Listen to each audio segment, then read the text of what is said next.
Last year, thanks to Precinct Properties, the Urban Room was able to launch a pop-up Urban Room, a pilot down at Quay Street. Thanks to Auckland Council, we were able to borrow 2 city centre models. These are big physical models, one dating from 1939, which is a beautiful hand-painted model, and one dating from 1968, which had a different purpose. It was like a working model, a 3D master plan for the city. And because it represented buildings that hadn't been built and elements that were never built, it was a bit of a kind of a fantasy, an imaginary city. Then we just threw the doors open and we invited people to come in, to share their stories, to go, what's all this about? I counted 1,000 conversations that I had with people over the short 4 or 5 months that we were open. Tourists coming off the cruise ships, 9:30 one evening, I was talking to 50 people in the room. Local residents, commuters, business people, bus drivers, and young people, lots of skateboarders. What I discovered is what I already knew. People get cities. They understand what it means to be part of an urban environment and a city like ours. They all want good quality urban environments, and we should not be afraid to show them what that could look like. Too often I hear, we could never change. Auckland is a car city. It's different. It's not like Paris or London or Melbourne or New York, or enter any city of your choice. I beg to differ, and I think that's a meek excuse.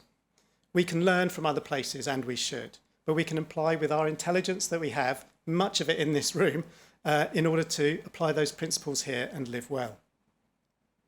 It is our streets that will do the heavy lifting in this, and the evidence is compelling. The better you make your streets for people who walk, for people who ride, for people who use transit, the better your city does, socially, environmentally, and economically. So if we brace this, we will have a prosperous city. And really that's the purpose about the Urban Room. It's to bring people together, like this, to find the best solutions to our challenging urban problems. Our mission at the Urban Room is to create a permanent urban room in Tamaki Makaurau, a physical space with fresh ideas, new thinking for debate and display, all about the possible futures that this city, Tamaki Makaurau, could have in the natural and the built environment. Doing that, we facilitate thought leadership, exhibition, debates, displays, and thought-provoking events, and this is one of those. A better Tamaki Makaurau is possible. It is also desirable, and it is crucially achievable if we work together. The Helen Clark Foundation this month celebrates its 5th anniversary as an independent, non-partisan think tank based in Auckland. Through its partnership with WSP here in New Zealand, the foundation has produced a number of key, wide-ranging and a wide range of reports on sustainable urban environments, reflecting many of the themes that you will hear tonight. The Right Honourable Helen Clark was Prime Minister of New Zealand from 1999 to 2008, well, I expect you all know that, and Helen became the Administrator of the United Nations Development Programme in April 2009. She then became the Chair of the United Nations Development Group, a committee consisting of all the heads of the UN funds, programmes and departments, working on all of the development issues. She was the first woman to hold this post. She held that for 2 full terms and 8 years before standing down in April 2017. Ladies and gentlemen, Helen Clark.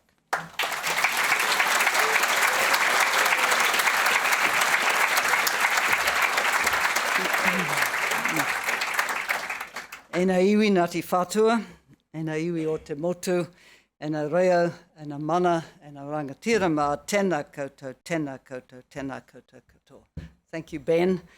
Thank you, Simon, for the lovely words about Rod Oram, who I knew ever since he came to New Zealand as the business editor of the New Zealand Herald, must be at least 3 decades ago.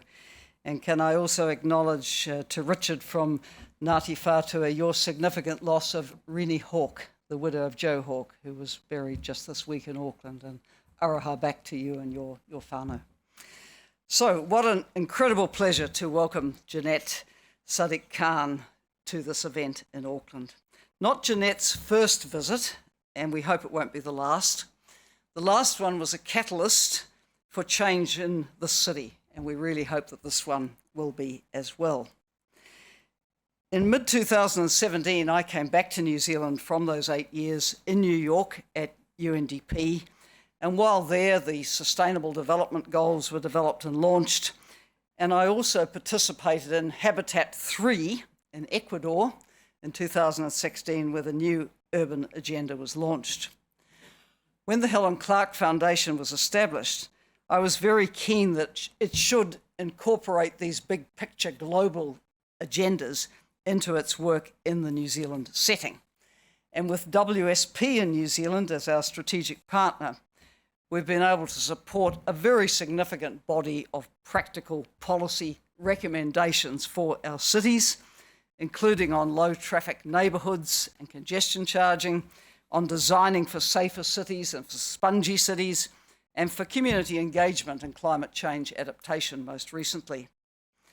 Of course, making our cities safer, more inclusive, resilient and sustainable is not a short-term endeavour.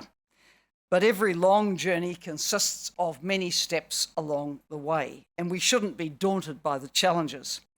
We can innovate and we can learn from others like Jeanette and New York City, where practical steps were taken towards a vision of what could be. And ideally, we need widely shared visions for what we want our cities to be in the years ahead, and then broad agreement on what we need to do to get there. It's so frustrating to have the huge swings with every election cycle. You never really get traction on a course ahead. We all know in Auckland it's a challenge to retrofit a hilly and sprawling city which has long been dependent on fossil-fueled vehicles. We have to keep working for cleaner air and more efficient and effective transport systems. Of course, we've moved forward on rail and bus and cycleways. I can certainly say it's not the city I came to live in 6 decades ago when I was about to turn 13 and came to a boarding school. But we all know there's so much more that could be done. My time in New York City overlapped with the last 4 years of Jeanette's tenure as New York City's Transport Commissioner. And I recall the rental bike racks actually going up outside my apartment building. What's that? You know, the rental bike racks. I remember the huge investment in the cycleways and the walkways. And for those who don't know New York well, we think of it with the traffic grid and the congestion. It is an incredible walking city. And the walks down the East River, which I was particularly familiar with, I really loved. In Jeanette's time, Times Square was made much more people-friendly with pedestrianisation. There were far more car-free streets and safety redesign and just so much more. And the combined effect was to make that great city, and it is a great city, safer and easier to get around. And it also made it a healthier city, something enormously important to Mayor Bloomberg, who was a visionary figure also and continues to be in the public health realm, a tireless advocate for public health. I'm sure, Jeanette, many of the initiatives were controversial when implemented. What great initiative isn't? But I understand that all or almost all have been maintained or expanded by subsequent administrations. The bottom line is that what you did worked, and ultimately it proved popular with New York residents. Jeanette's reputation, of course, far precedes her, one of the world's foremost authorities on transportation and urban transformation. As I said, a Transportation Commissioner for New York from 2007 to 13 under Mayor Bloomberg. So many historic changes. Now a founding principal with Bloomberg Associates, working with mayors around the world to reimagine and redesign their cities. So fantastic to have you here, Jeanette, and I invite you to the stage to give your speech. Thank you. Thank you so much, Helen. Thank you. Thank you so much.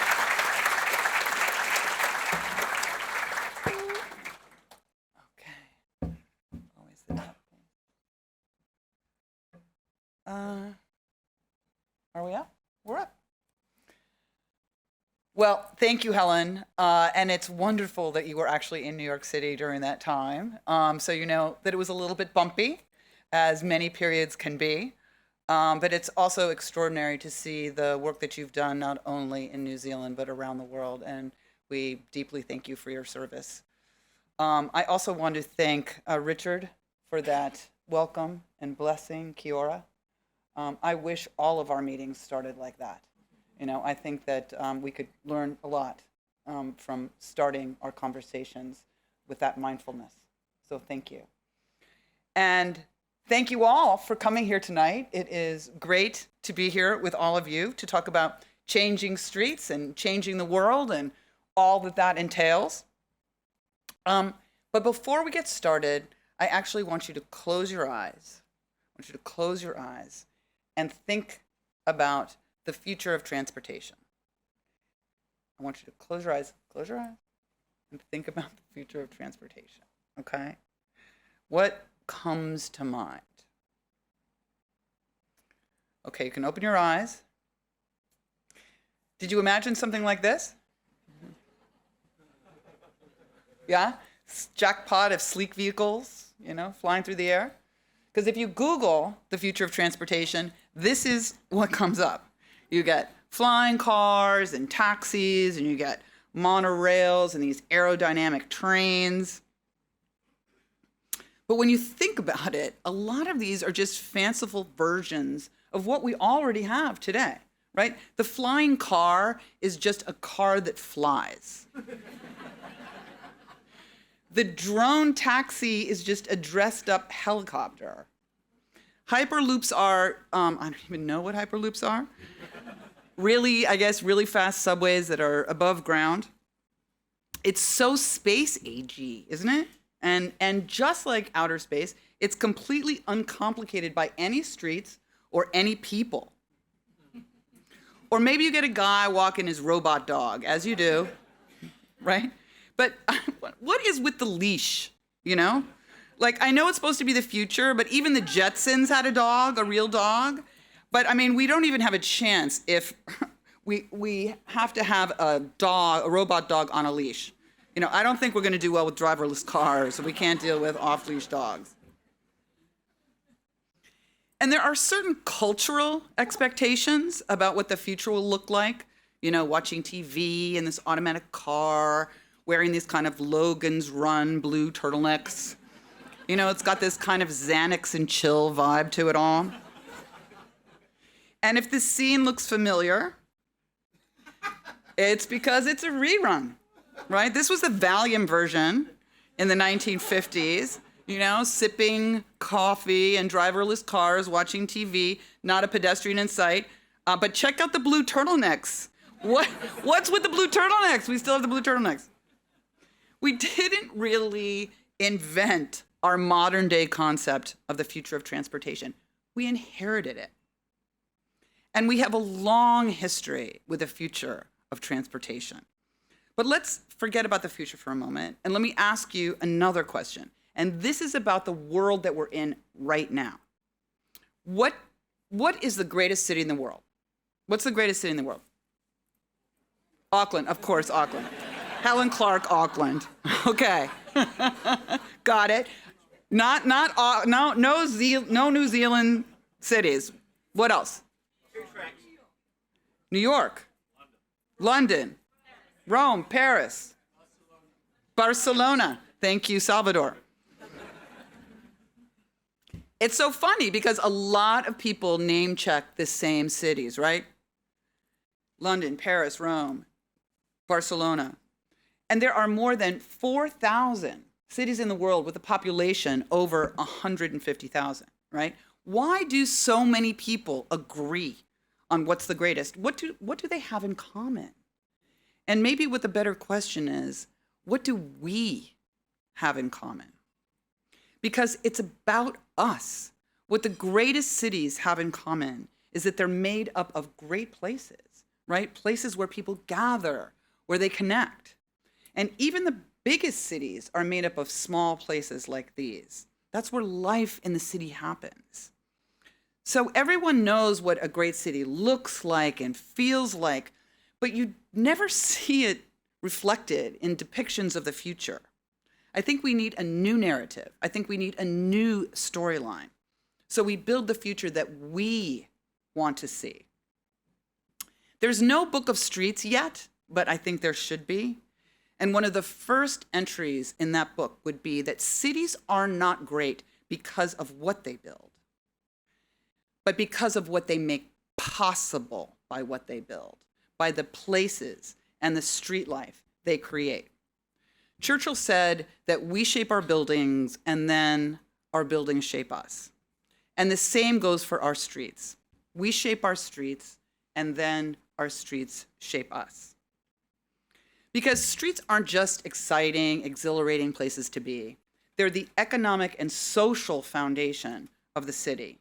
They can bring people together, they can drive them apart, they can make us healthy, they can make us sick, they can inspire us, or they can deaden us to our surroundings. And that's true whether it's in Las Ramblas, in Barcelona, or in Dotonbori, in Osaka. Great streets are similar in the energy and in the activity that they offer and the identity that they project. You know you're walking in Oxford Circus, that you're walking in London. You know when you're walking in Centro that you're walking in Mexico City. You know you're in a great place because that's where the people are. Your streets are your city. They're not just ways to get from place to place. They're places themselves. And they're one of the most valuable resources that a city has. So it's great to be back in this city. I was here 10 years ago when I did a ride on Frocks on Bikes with Pippa and Nick and Julianne. And I got to take another ride with them today. And it was so amazing. So all the Frocks on Bikes people, raise your hand. Woo, Frocks on Bikes, big shout out. And I've seen big changes since I've been here in 2014. But all of us riding together like we did today probably would not have caused any kind of fuss 100 years ago, because our streets used to be shared spaces where people would walk and bike, and there were carriages and streetcars. This is Hester Street in Manhattan in 1907. And this is the same spot today, right? As time went by, more and more of the street was taken over by cars, by traffic signals, by parking, to the point where little by little, and then all at once, we lost the people, we lost the plot, and we lost the street. And this is played out in city after city, including right here at the foot of Queen Street, which was alive with people and streetcars and carriages in 1905. And you can see it today, a street with cars. In city after city, we stopped seeing streets as places for people and just looked at them as places to park or to get somewhere else. And you think about it, after 100 years of building roads and traffic signals and lanes, you'd think that our streets would be safe and they would be traffic free. But there's no place in the world more costly, more deadly, more congested, more inequitable. 1.2 million people die every year on the roads around the world in traffic crashes. That's the equivalent of 21 MAX jets crashing every day for a year. There were 343 traffic deaths in New Zealand last year. That's double the rate of New York City, which has 3 million more people, but a third fewer traffic deaths. Now, these traffic deaths aren't because they're just inevitable and we're powerless to do anything about them. It's because we've designed our roads for danger and just accepted that as part of the routine part of life, right? The same way we've accepted that building more roads reduces traffic, right? As Lewis Mumford put it, building more roads to prevent congestion is like loosening your belt to prevent obesity. And he said this in 1955, which is when the US first started building interstate highways, making this kind of like a prophecy. And if building more roads solved congestion, we would have solved it decades ago. The US has spent $10 trillion over the last 70 years building 4 million miles of roads. So guess what happened? Surprise, surprise. More cars, more congestion, people spend even more time behind the wheel. If you were an American and you worked at a job for 40 years, You didn't just spend 40 years at work. You also have to add in the time that you went to and from work, driving to and from your job, the equivalent of adding 5 years of your life driving 8 hours a day. So it really begs the question, do you own the car or does the car own you? And it's academically proven that you get what you build for. A University of Toronto study looked at 20 years of road building and road expansions in the United States, and they established what they call the universal law of traffic congestion, that there's a one-to-one link between road congestion and increased traffic. And you see it in places like California, which spent 5 years and $1 trillion building a carpool lane on the 405 freeway. And within 6 months of opening, the road had even longer travel times than before the lane was built. So you don't build your way out of traffic. You just increase the number of lanes of traffic that you'll have. And every step that you take to build your city around cars makes it harder to get around without one. And I saw this firsthand when I became DOT commissioner in 2007. New York City's streets had barely changed in 75 years. They were like frozen in amber. They were Jurassic Park streets. And, New York City is by far the densest, most transit-rich city in the United States. And yet 1 million cars, Helen probably saw this, 1 million cars move through Manhattan streets every day. Even though that's a lot of cars, almost 85% of people get around by walking, biking, or transit. And yet almost all of the public space was dedicated to the 15% of those who drove. And if you think about it, too much infrastructure for cars created this problem. And it was the problem we were trying to solve. And we needed to think differently about the job.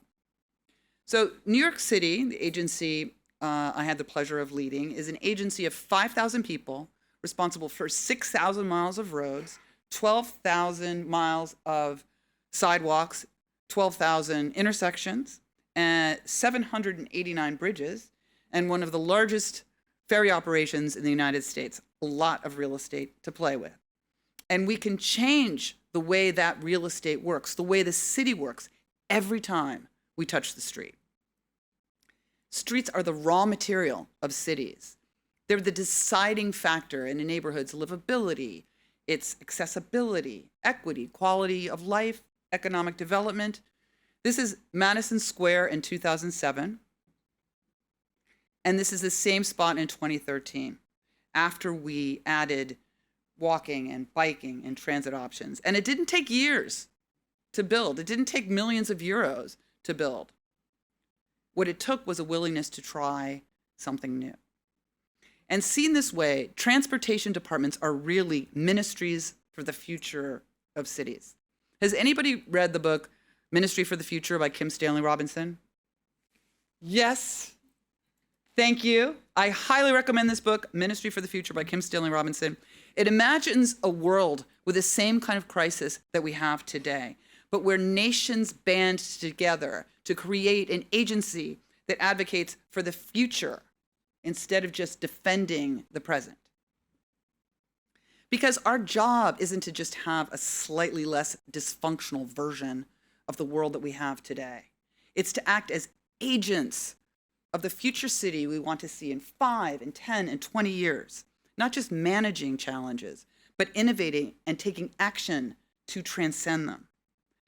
And getting more from your city means looking at your streets differently. And when you change how you look at who it serves, you change the very idea of what's possible. And you start with the city you have, with the streets you have. Over the last 15 years, New York City embarked on one of the world's largest transformations of public space, reclaiming former lanes like here in Queens and turning them into a safe space for communities with just paint and stone and planters, which transportation departments have on hand and use every day. And a big part of our work was improving transit. I saw our streets as the rails for our bus system. We had the largest bus fleet in North America, and we had the slowest bus speeds. My chief engineer used to say, the only way to get across town was to be born there. just really not the mark of a world-class city. So we worked hard to fix that in places like Webster Avenue in the Bronx, with dedicated lanes, transit signal priority, letting people pay before they got on the bus. Buses sped up by 15%, 25% increase in ridership, all without taking years of planning and construction. And we created 7 rapid bus lines in 6 years. And by acting fast and showing what was possible, we made transformations all over the city. This is Fowler Square in Brooklyn, which went from this to this in a matter of weeks. We also prioritized safety in all of our projects. And we did a study, it was the largest in the United States, of 7,000 traffic crashes. And we learned the who, the what, the where, the when, the why of these traffic crashes and fatalities. It became our kind of Rosetta Stone. Roads like this one in Queens, which was known as the Boulevard of Death, we turned into a boulevard of life and activity. We brought color to streets around schools and showed that they could be extensions of the classrooms themselves. Be safer, more inviting places, and not just places to move through. And when you make a street that's safe enough for children and caregivers, you make a city that works for everyone. And by changing the street, you change people's expectations and experience of the city. And this isn't just a New York story. Even in car-dominated cities like Chicago, you can make plenty of room for bike lanes, for bus lanes, and still keep car traffic moving. In Los Angeles, parking alone eats 517 kilometers of city road space, which is larger than the footprint of most US cities. LA has many streets like this. They're wide enough to land an airplane on. But not every square meter of road space needs to be dedicated to cars all the time. Streets can change and keep up with how people want to use them, creating shops and space for people to enjoy, like here in front of a theater where there used to be cars. Since leaving DOT in 2014, we've worked with mayors around the world to reclaim their streets through Bloomberg Associates. And we found this hunger for transformative transformation that transcends borders. One example is in Milan, where we worked with Mayor Sala, and we brought this quick change approach to a school where 5 streets collided. And this is right in front of this school, transforming it into a safe space for kids who play and residents who live here. And it was a community-led process. And when you see people of different backgrounds, native-born and immigrants, boys and girls, men and women, all working together, you see a place that supports the life of a city. And you could see the same urban alchemy on Queen Street, which has been transformed from a car-dominated zone to one where people are on equal footing. And I saw it in action today. These changes aren't just good for people who travel on them. They improve the street life. They improve the livability of the city. And there's a common theme in city after city. One of the best ways to transform a city starts with a bike lane. In New York City, most trips are under 5 kilometers and can easily be done by bike. But for years, nobody would do it. People thought it was because it's too hot in the summer, it's too cold in the winter. But it wasn't weather that was the barrier to cycling. There's really no such thing as a bad city for cycling. There's just bad infrastructure. You probably heard it's too windy here, right? You get out of your street what you put into it. A few years ago, Broadway was all about cars. It was this drive-only zone. And just a few years later, there was bike lanes, bike share stations, pedestrian plazas. We invited people to enjoy the street in new ways. And we focused on creating a connected network of lanes so you could get where you needed to go seamlessly and safely. And instead of turning a blind eye on the barriers that made biking difficult, we addressed the underlying problem of the street, making it work not just for cyclists, but also for pedestrians and for the green market that's here at Union Square. Because bike lanes are not just good for bike riders. They're actually the anchor for an entirely different kind of street. And the New York City cycling story started small. This was the map of lanes when I started. And this was the system by the end of 2013 when I left, with 650 kilometers of new lanes. And I love showing this. Looks so easy. Just push a button and all those lanes come up. I love that. I could just do this for ages. So easy. So easy. Yeah. And you can see the lanes are in the densest part of the city. And today there are more than 2,400 kilometers of bike lanes citywide. And you can bike from borough to borough in lanes that are completely protected from car traffic. And these lanes were the foundation of our bike share system, which we launched in 2013.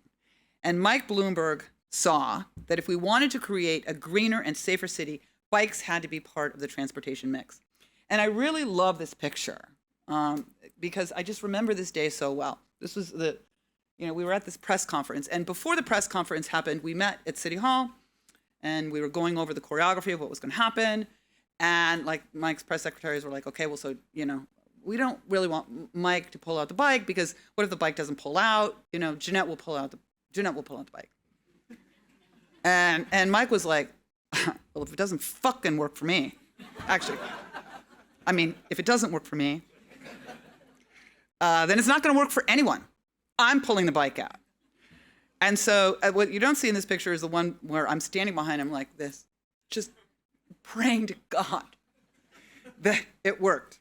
And you can see it did. Bike pulled out. And now City Bike is in its 10th year. It's been this huge success. People have taken more than 200 million rides. And it's expanding to 40,000 bikes. It's the largest bike share system in the world outside of China. Yay. Yay. And today, it's a different city. New Yorkers take over 600,000 bike trips a day, including 100,000 trips on City Bike. And that's more people than use the city's busiest highways. And we have some of the world's most intense car traffic, proving that if you can do it there, you can do it anywhere. Has anybody here ridden City Bike? Yay, thank you. And now more of you need to come to New York City and ride City Bike. And it may have started in New York, but there's been an explosion of bike lanes across the United States in the last decade using these inexpensive designs in cities that are not usually seen as typically bike friendly, Salt Lake City, Minneapolis, and in cities where cycling was once inconceivable, like Mexico City and Bogota. Meanwhile, more and more cities are experimenting with new designs to attract and accommodate the next generation of riders. And it's working. Today, in both London and Paris, there are more people biking than driving. And this is a direct result of their investment in cycling superhighways, low-traffic neighborhoods, and school streets. Now, people sometimes criticize bike paths and plazas as really nice things to have, but disposable if you've got potholes to fill, if you've got roads to pave. And they said that in New York, right? But for every dollar that we spent on bike lanes and plazas, we spent $99 maintaining our state of good repair on our roads and bridges. It's not this either or thing, right? And you don't just pay for a road once when you think about it. It's really kind of a life sentence. So whenever you pave a street or replace water mains or replace sewers, it's an opportunity to redesign and build a better city. New Zealand has lots of opportunities. Half of your trips are less than 10 kilometers, but 82% of them are made by car. And I biked the excellent K Road cycleway today, and I was just amazed at the transformation from this to this, right? I mean, that's amazing. And this isn't just a bike project. This is a people project, a public space project, an economic development project. And it's good for friends visiting from New York City. I love that. Thank you. Better streets create a better climate for local shops and restaurants. Though the media often portray bike lanes as at odds with local businesses. But global research about cycling and retail sales tells a very different story. And if you think about it, it actually makes sense.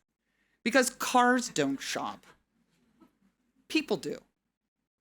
And a lot of business owners, tell me if this sounds familiar, think that anything that touches a parking space is a threat to their bottom line, if not their very existence, right? Like you take away a parking spot and it's like taking away somebody's firstborn child, right?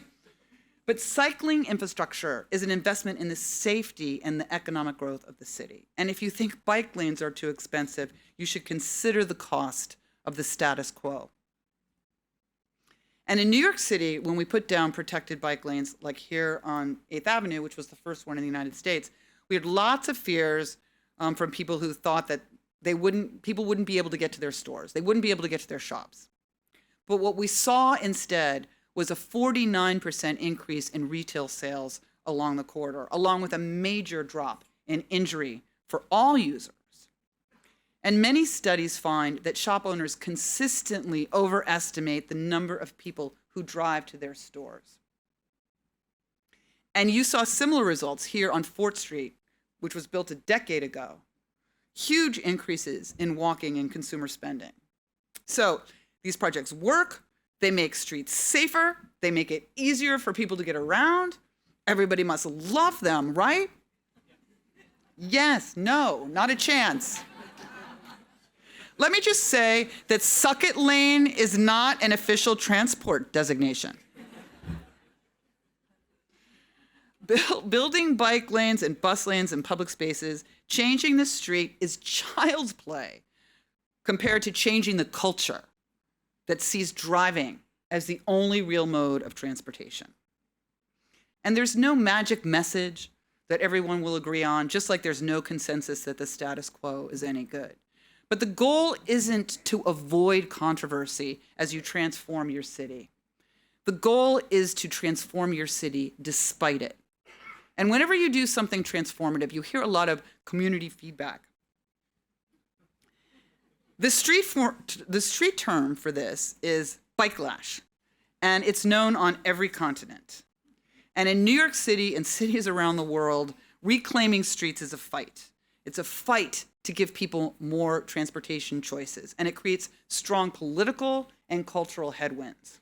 These headlines are just a sample of the backlash that we got for disturbing the status quo. But if you think about it, the anger is actually understandable, because when nothing changes on your streets, you can't imagine it being any other way, and any change feels threatening. This is Times Square in the 1930s, and you can see the street full of people in streetcars, and you can even see a few cars. This is the same spot a generation later in the 1960s, and you can see very little has changed. And here it is again in 2008, still looking the same. Times Square is known as the crossroads of the world. How many of you have been to New York City? Oh my God, wow. How many of you have been in the last 10 years? Last 5 years. These tourism programs are working.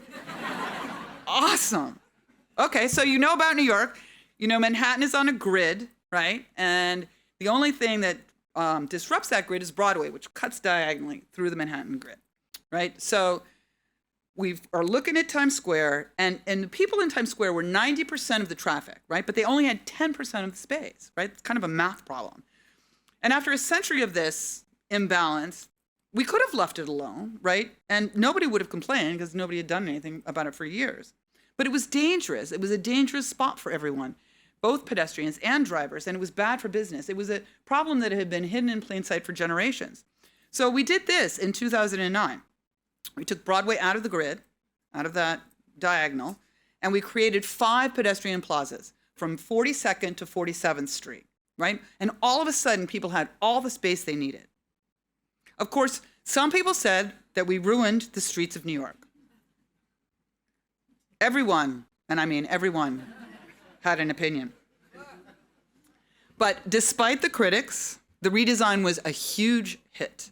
New stores moved in, real estate values tripled, 100,000 more people visited the area. It became one of the top retail locations on the planet. And people forgot quickly that it had been any other way. And the project went from temporary materials and beach chairs that we bought at a local hardware store to permanent construction in just 4 years. And if we'd gone through the traditional planning process, we would still be arguing about it instead of enjoying it today. But it wasn't easy. There are 8.5 million people in New York, and there are 16 million opinions. I used to think 8.4 million people, 8.4 million traffic engineers. And, delaying and arguing about this project would have made a lot of people happy. And these fine people are protesting a bike lane in Brooklyn, saying that it made the street more dangerous by slowing down cars, right? I'm not a really big fan of that logic, but I really do love the creativity of the signs. Don't be conned by Sadakon. That's good. That's good. Members of the media were not happy. The Wall Street Journal editorial board called us totalitarians. They said there was an all-powerful bike lobby pulling our strings. And in a way, this kind of conspiratorial talk didn't actually hurt our cause. It kind of galvanized it. And my hero, Jon Stewart, told it like it was. They're just fucking bikes, lady. And I think that backlash is a sign that you are doing something right. It's what happens when you challenge the status quo. And when you change the status quo, it changes people's expectations of what's possible. And it turned out that these changes were wildly popular. The last poll, New York Times poll, taken at the end of the Bloomberg administration, found 73% support for bike share, 72% support for the plazas, 64% support for our bike lanes. If this had been an election, bike lanes would have been elected mayor. But you still see this backlash playing out around the world today. This is last year in London. Mayor Sadakon created this ultra-low emission zone in London, which was met with some very strong wordplay. You cannot be serious. Bravo, London. That's so good. And my advice to London's mayor is keep calm and Sadakon.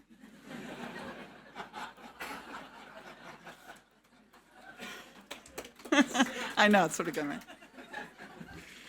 And you see this sign of backlash in Auckland and around New Zealand, where transportation is fought over rather than talked about.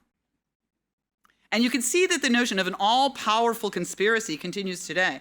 These people in Oxford apparently believe that the 15-minute city is a war on cars perpetrated by the UN and the World Economic Forum to enslave people within a 15-minute walk of their homes. And it reminds me of those soccer players who fake injuries, right? Falling to the ground, pretending like they've been mortally wounded to the ref, hoping that they'll call a foul. Because here's what a 15-minute city really is. It's a city where there's a density of destinations, so that more of life's daily tasks are within 15 minutes on foot, on bike, on transit. The real-life translation isn't that you're trapped in your neighborhood. In Paris, for example, it means that 94% of people live within a 5-minute walk of a boulangerie, so that people don't have to get into their cars just to get bread. That's a 15-minute city that I can believe in. A 15-minute city isn't a place where you can't leave your neighborhood. It's a place where you don't have to get into a car for everything. You have a choice for how you get around. But whether you're in Paris or London or New York City or Auckland, backlash is a sign that you're challenging the status quo. But because behind this controversy, and the fact is that most people love these changes. And in city after city, headlines like this, headlines against the changes, are being replaced by headlines like Anne Hidalgo in Paris, re-elected. London Mayor Khan, re-elected. Milan Mayor Sala, re-elected. Mayor Moore in Sydney, re-elected. Montreal Mayor Valérie Plante, re-elected. This is called the bike-lash paradox. And I wrote about this in The Guardian with my colleague Seth Salamano. Seth, thank you for that. He's an unbelievable storyteller and communicator, and I'm lucky to have him at my side for 17 years. We wrote that walkable, bikeable streets aren't just good policy, they're good politics. Because where mayors have implemented the most transformative bike lanes and plazas and pedestrian plans, they've been consistently reelected. And these changes are increasingly the indicators of a world-class city. And making that a reality in cities has never been easier because there's so many examples around the world. There's so much inspiration, and there's guidance on how to do it thanks to the Global Designing Cities Initiative, GDCI, and the executive director of GDCI is a Kiwi named Skye Duncan, right here. Raise your hand, Skye. She is a globally recognized leader. She's a trailblazer. You are all so lucky to have her in your backyard. And she helped write this guide, which is about flipping the hierarchy of the street from one that puts cars on top to one that puts people on top. And it gives cities a permission slip to innovate, to make them better for walking, for cycling, for transit. And both Auckland and Wellington have both adopted this guide. So big round of applause. That's great to see that happen. Now, when I was here 10 years ago, the narrative was that Auckland was moving from a city of cars into a city for people. And I remember walking and biking the streets with Mayor Brown, the first. Just want to make that clear. Along with Ludo, Campbell Reed, Chris Darby, and Pippa Coombe. Auckland was a city of the future, right? Rich with the belief that its best days were ahead. And the head of Auckland Transport at the time resolved to create a statement of imagination for Auckland. Amazing. This was 2014. Within 1 year, the pink wave arrived on the light path, along with many other bike and pedestrian projects. All of this progress is due to years of advocacy, the blood, the sweat, the tears that go along with making these kinds of changes happen. And it takes the strong advocacy of people like Barb Cuthbert and so many of you who are in the room tonight. Big round of applause for all of you. That's huge. There was so much done. So much done. And the bike path alone was a colorful statement of imagination. And it still made a strong statement today when I was riding on it. And you can see the new life that came with projects like the one on Key Street, which transitioned from a river of traffic to a temporary bike path, and now today, a street built for everyone with cyclists embedded in the design. The urban alchemy has continued in places like Emily Place, which became a neighborhood centerpiece. Consideration given to the residents who take the bus, who deserve a safe, well-lit place to wait. Now, it can feel that Auckland has lost a little bit of its mojo. And it's hard when your transport minister is putting the brakes on bike and pedestrian projects and prioritizing road projects. But the hard work that you put in 10 years ago paid off, and you can't lose hope. There are always bumps along the road, always. And look around at the people in this room, right? You're the ones that made the progress happen. You did this. You've made big progress. You know that these investments are the most cost-effective and sustainable ones you can make, and that whenever you have streets, you have possibilities. But it takes all of you to make those possibilities a reality on the ground. And with the passion and the leadership and the action and the advocacy of everyone in this room, I know you can make it happen. Great streets are not questions of engineering. They're questions of imagination. And when you change the street, you change the world. Aw. Thank you.